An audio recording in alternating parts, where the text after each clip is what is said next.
कांग्रेस के वरिष्ठ आदिवासी नेता अरविंद नेताम ने इस्तीफा दे दिया है। एआईसीसी और प्रदेश कांग्रेस अध्यक्ष को उन्होंने अपना इस्तीफा भेजा है। इंदिरा और नरसिम्हा सरकार में मंत्री रह चुके हैं अरविंद नेताम, जिन्होंने अपना इस्तीफा दे दिया। आपको बता दें कि आदिवासी समाज से अब वो चुनाव भी लड़ सकते हैं, यानी कि अरविंद नेताम ने अपना इस्तीफा दे दिया और अब ये कयास लगाए जा रहे हैं, अटकलें तेज हो गई हैं कि शायद अरविंद नेताम आने वाले दिनों में सर्व आदिवासी समाज से चुनाव लड़ सकते हैं।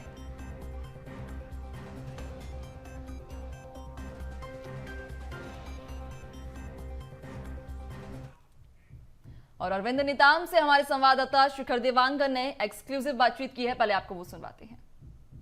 आदिवासी समाज का एक बड़ा चेहरा और इंदिरा सरकार में केंद्रीय मंत्री रहे अरविंद नेताम ने कांग्रेस से इस्तीफा दे दिया है। इस वक्त अरविंद नेताम हमारे साथ मौजूद हैं।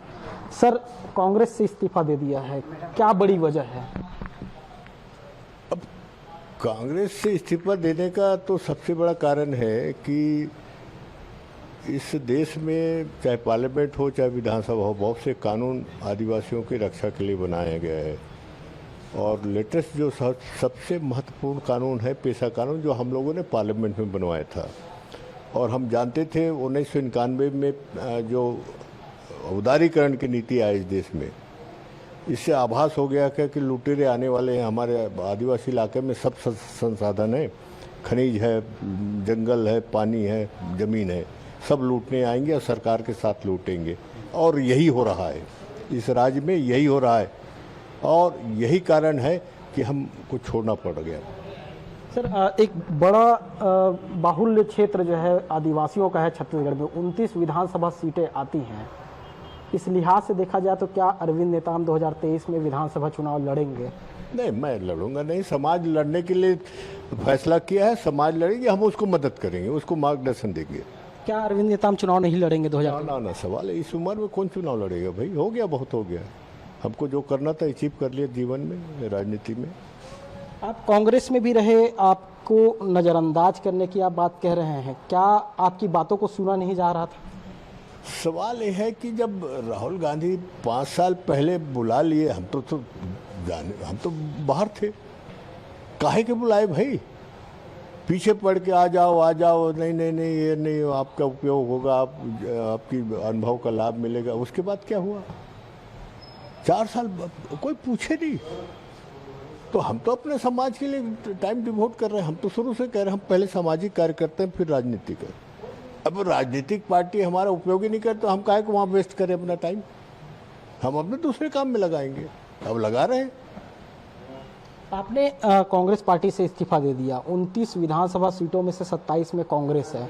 क्या सर्व आदिवासी समाज जो है अगर चुनाव लड़ता है तो ये इफेक्ट देखने को मिलेगा कांग्रेस को?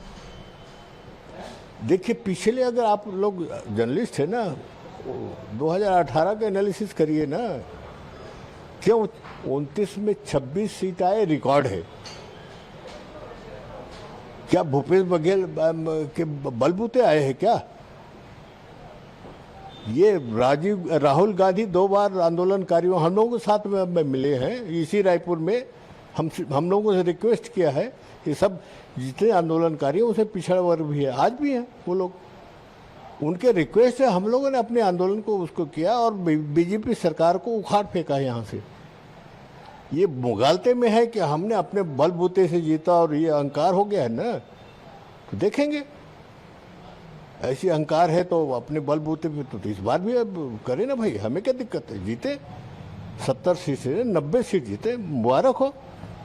सर्व आदिवासी समाज के लिए आप काम करते नजर आएंगे। अब क्या लगता है 2023 में सर्व आदिवासी समाज एक बड़ा जनाधार खड़ा कर पाएगा? देखिए, ये हम कोई राजनीति के लिए राजनीति नहीं कर रहे हैं। हम तो बहुत पहले भी कहे कि भाई ये विशुद्ध रूप से समाज को जगाने के लिए और सामाजिक आंदोलन को आधार बना के लिए हमारी लड़ाई और बाकी राजनीतिक दलों की लड़ाई में फ़र्क यही है। हमारा बेस ही सामाजिक आंदोलन है, राजनीतिक आंदोलन नहीं है।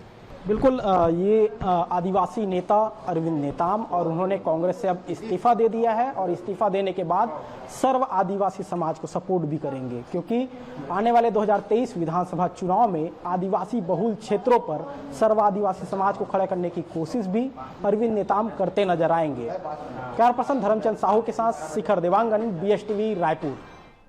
चलिए, और इस खबर पर ज्यादा जानकारी लेंगे, ज्यादा चर्चा करेंगे। हमारे साथ में संवाददाता शिखर देवांगन लाइव जुड़ चुके हैं। शिखर, जिस तरीके से बातचीत की गई वरिष्ठ आदिवासी नेता से, जब बातचीत की गई अरविंद नेताम से, तो कहीं ना कहीं उनकी बातचीत में एक बात झलक के आई कि नाराजगी शायद एक वजह हो सकती है जब उन्होंने इस्तीफा दिया पार्टी से।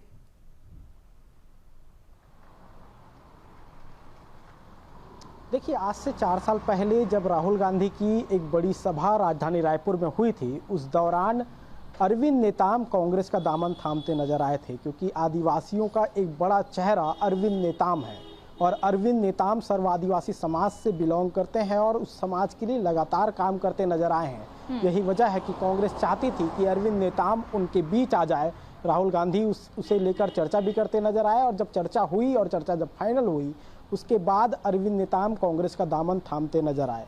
लेकिन अब कांग्रेस से उन्होंने इस्तीफा दे दिया है। जब हमने उनसे बात की तो साफ तौर पे कहते नजर आ रहे हैं कि जिस तरह से आदिवासियों के लिए काम होना चाहिए था, वो काम नहीं हो पाया है। जो वादे किए जा रहे थे, राहुल गांधी ने जब उनसे चर्चा कर रहे थे, राहुल गांधी जब कांग्रेस में शामिल होने को लेकर चर्चा हो रही थी, उस दौरान भी वो कह रहे थे कि आदिवासी समाज को लेकर काम किया जा रहा है और वो उसी काम से खुश हैं। लेकिन उसके बाद भी एक बड़ी जिम्मेदारी की बात कहकर अरविंद नेताम को कांग्रेस में शामिल किया गया था।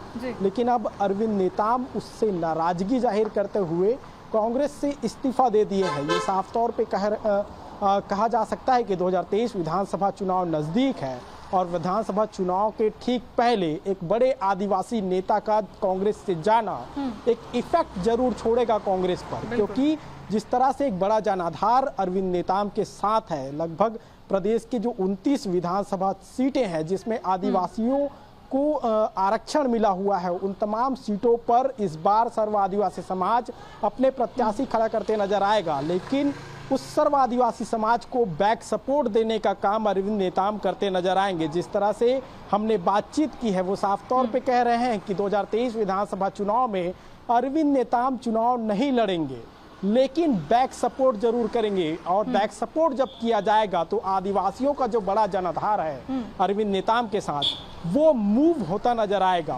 और जब 2023 आपने सही कहा, देखिए चूंकि जिस तरीके से अभी हलचल कांग्रेस में देखी जा रही है, बड़ा एक इस्तीफा दिया गया है अरविंद नेताम के द्वारा, और कहीं ना कहीं कांग्रेस को तो इसका खामियाजा उठाना पड़ेगा, लेकिन बीजेपी को भी कहीं ना कहीं आदिवासी वोटर्स में खामियाजा देखने को मिल सकता है। तमाम जानकारी साझा करने के लिए शिखर, आपका बहुत बहुत धन्यवाद।